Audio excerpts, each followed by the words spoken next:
Hey, it's Scott with Renegade. Isn't this a gorgeous car? It's a wide body, steel fendered, properly done. It is a Targa, so you actually have kind of the best of both worlds. The paint is beautiful. The interior is absolutely gorgeous. And now we get to talk about my favorite part, and that's the mechanicals, the engineering, and what we've done to make this car drive as good, if not even better than it looks. Yes, high expectations. Bring it. Let me show you. So first of all, we've been doing 914s with the Boxster S gearbox for many, many years. The modernization of the drivetrain is something that we've really wanted to do on these older air-cooled cars. We did it successfully many years ago with the 914. I've always wanted it to do it with the 911. Here it is. We've actually already started selling quite a few of these kits, but I wanted to make sure that when we debuted this for the entire world, that it's going to be done on a car that's going to be worthy of the engineering that's gone into it. 996 6-speed gearbox, cable shifted into an air-cooled 911, and you're about to see how we did it. So come on in here and let's take a look together. The 996 gearbox actually fits in here tight, but it works. It's nice. It does require you to cut out the torsion tubes for the torsion bars that are here and here. You're cutting out the center section. Just as if you were to be doing a 930 turbotrans, you would need to cut it out, but even a little bit wider. It's not impossible. You're not doing huge major modifications. And this right here is re-strengthened by our trans mount that's just like that. So with the trans mount tied in together into these torsion tubes, it's not as if you got to weld a bunch of plates back into it. Then there is a little bit more clearancing that you can see that's right up in here. So you're actually cutting back into the pan and doing a little bit of dog housing on the inside. 996 gearbox, still cable shifted with custom cables. Still uses the stock linkage on the side, but the bracketry is completely changed. Where we route the fuel lines and how we've done the parking brake lines, we've been able to make all those work with the 996. We have custom axles to be able to tie into the 996. And if you continue on back, we've also done a bunch of other stuff that I want to share with you as well. A lot of people ask us, well, how do you do the exhaust systems in these? And I understand a lot of people either want it loud and crazy or quiet. This gentleman said, hey, I'd like it to be quiet. No resonance on the inside of the car. That's the way I like it. So check this out. We actually did a crossover or an X-style muffler. So we came from the manifolds into the X, out of the X into 180 mufflers, out of the 180 mufflers into turbo tips. It's a really nice setup in my opinion, and it sounds incredible. But the other aspect of it is when you're driving down the interstate, it's pretty darn quiet. When I say quiet, to the point in which you can have a civilized conversation, no problem on the inside doing 70 miles an hour. As a matter of fact, the wind from the Targa top is actually more aggressive or louder than anything that's going to be coming out of the engine that's in the back. It's city bus quiet. It's just that good. So the hydraulics up in the front, because the original air-cooled 911 used a cable to activate the clutch arm on the 915 or the 930 turbo tranny, the hydraulics up front are all custom. And we have a kit that enables you to be able to purchase this bracket setup that ties into the original stock clutch and brake pedal mount on the inside of the car. It comes through the firewall, ties into where the brake master goes, so it's completely centered and symmetrical, and we even have a template, a drill template for you to be able to line it up so that you can see exactly where that pass-through goes. Let me show you what I'm talking about. Come on in here and zoom right in here. So here is the bracket. The bracket's on the back side of this clutch master. Here's the clutch master. We even provide the hydraulic line that goes all the way to the back that ties into the stock 996 slave cylinder. Here's the brake master, as you can see, and that bracket goes from here over and ties right in right here. So it's an extremely nice setup because I, for one, really like the pedal box in a 911. It's not a bad setup at all. It feels good and enables heel toe, and it enables us to be able to put in a fly-by-wire throttle pedal. And here's one of the things that I like to include in this. A lot of people say, well, if you're gonna do the fly-by-wire throttle pedal, it's gonna be hung from the top. Guess what? We have a throttle pedal that is not hung from the top, sits almost in exactly the same location as the original stock low hinge throttle pedal from the 911, but it is fly-by-wire, plugs into all of the OEM systems, and it works incredible. I'll show you that here in a minute.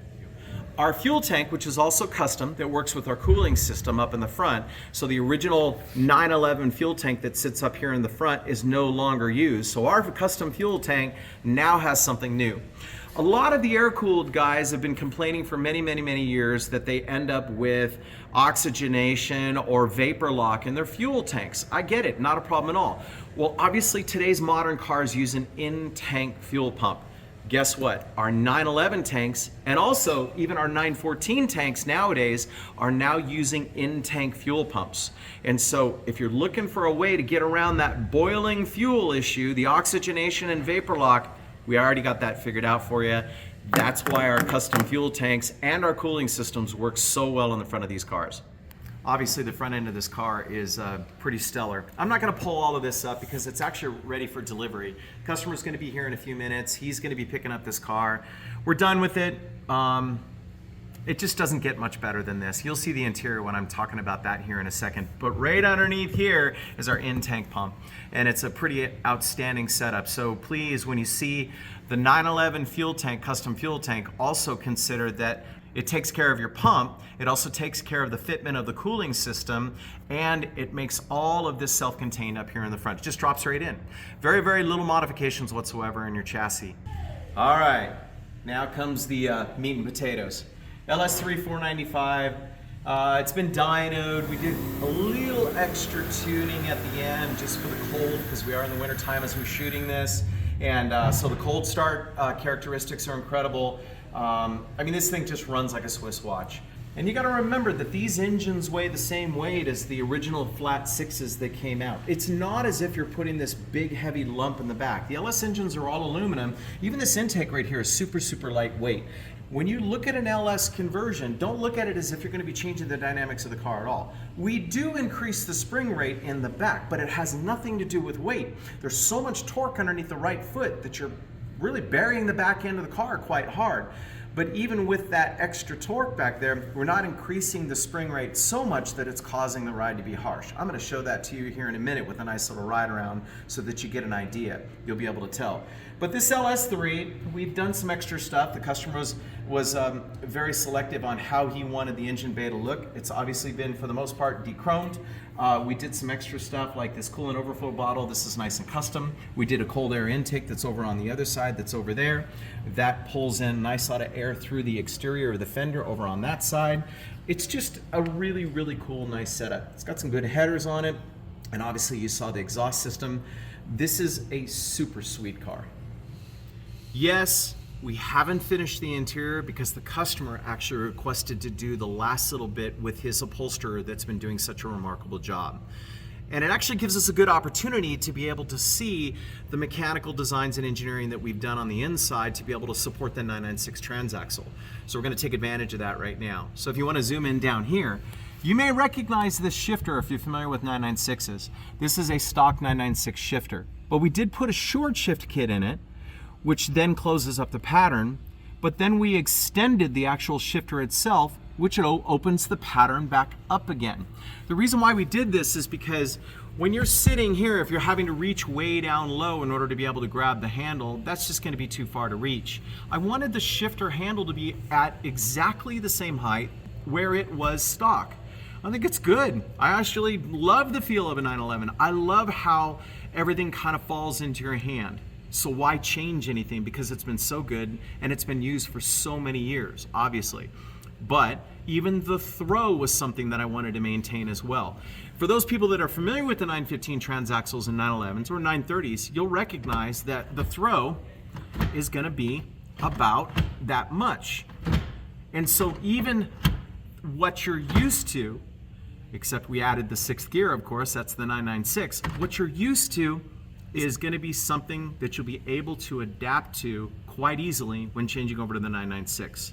So this works out great. It's kind of like short shift with a long extender, put it right back to stock, and it works perfectly.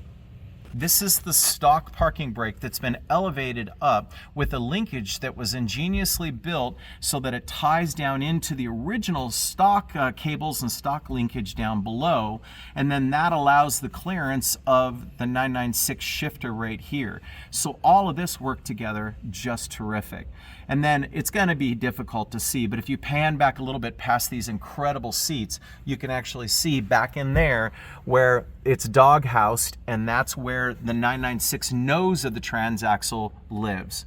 Isn't this car cool? I mean, look at the door panels. Look at everything on here. This is great. The silver face gauges look great. Everything works terrific. It is an underdash AC and heater system. That also works really, really well. And again, just as a reminder, all of this center will be covered up by the gentleman that did all of this incredible custom upholstery. So that's all going to disappear. It's going to work out terrific. Clutch, brake, all stock. Throttle pedal in the same position. It's the best configuration, that is for sure.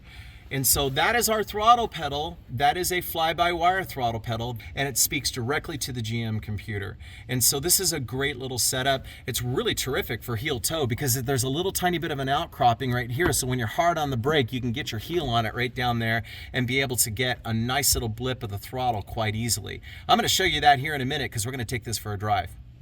Last but certainly not least, we love these rims. I mean, these things are incredible. So they are a 17-inch, so it clears the 996 calipers on the 914, and if you decide to do a brake upgrade on the 911, it will also clear those calipers as well. We've got them in a 7.5, a 9, and an 11. And you're looking at the 9, and the 9 back there, square setup on a 914. You want to see the 11s? They're huge. They're just incredible, and they look great. We also have two different finishes. You can see that this is more of an RSR finish. So with regards to like having a kind of a brush look with the black on the inside, the black center cap, or having a polished lip with all black right here and a chrome center cap, you can do that as well. So either way, we've got those available. Time to go for a drive. Now obviously we're on city streets, so we're gonna take it, somewhat easy, but this will give you a pretty good idea of what it's like. So we have our own little, it almost seems like a race course over here by the shop. It's got a double culver leaf, which is really nice, but the shifting is just so incredibly easy. Got to come into a nice little corner. This car has been set up really, really well. Suspension has been tuned. We corner balanced it, changed some spring rates, did all sorts of really, really cool stuff to be able to accommodate what I consider to be a good dynamic street car with a lot of canyon carving capability. Tire's a little bit cold. It is a chilly day today, so we're going to take it nice and easy. Of course, it's a customer's car, so we're going to make sure that we don't wad it up, that's for sure. Customer has given us permission to be able to do this video. Thank you very much, Dawn. And there we go. A little bit of brake. Now I'm going to downshift to give you guys a nice little pull.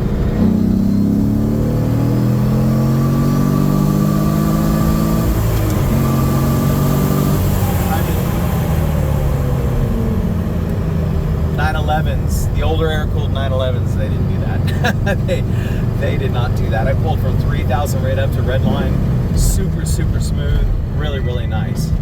Now here we go. I'm going to actually take you through the shifting process.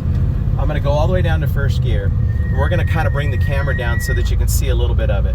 You should be able to see nice little shifting. You can hear the shifter in the background. My hand's probably in the edge of the camera, but there you go. Look at that, 5th, 6th, super easy. I'm going to downshift 1, give it a little bit of beans.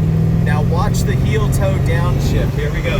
So there's 5th gear, brake, down, down, down. I'm not going to go below 2nd gear, but that gives you an idea. Really, really easy downshifting. Here, once again, that's 2nd, that's 3rd, that's 4th. Here we go. 3rd, 2nd. Bring the camera back up and show you a little bit more of the handling capability.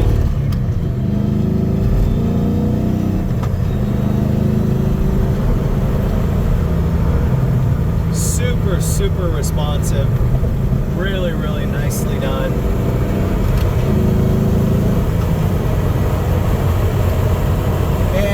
don't need to go down to the pedal box, but once again, downshift, 5th, 4th, 3rd, 2nd. Every single time, nice little heel toe blips, just incredible. They work out great. There you go. There is the 996 gearbox in an air-cooled 911, available now in kit form from Renegade Hybrids. And once again, we're taking the older, old school chassis, modernizing them, getting away from the parts that are hard to find and getting you into parts that are now still either current or within one generation of being current. That's what we love. We're Renegade Hybrid, 702-739-8011. Travis is behind the camera. My name is Scott. Wow, this is an exciting bit of good news for us. This is an exciting project. We cannot wait for you guys to experience this. Give us a call. We're looking forward to it. Thanks a lot.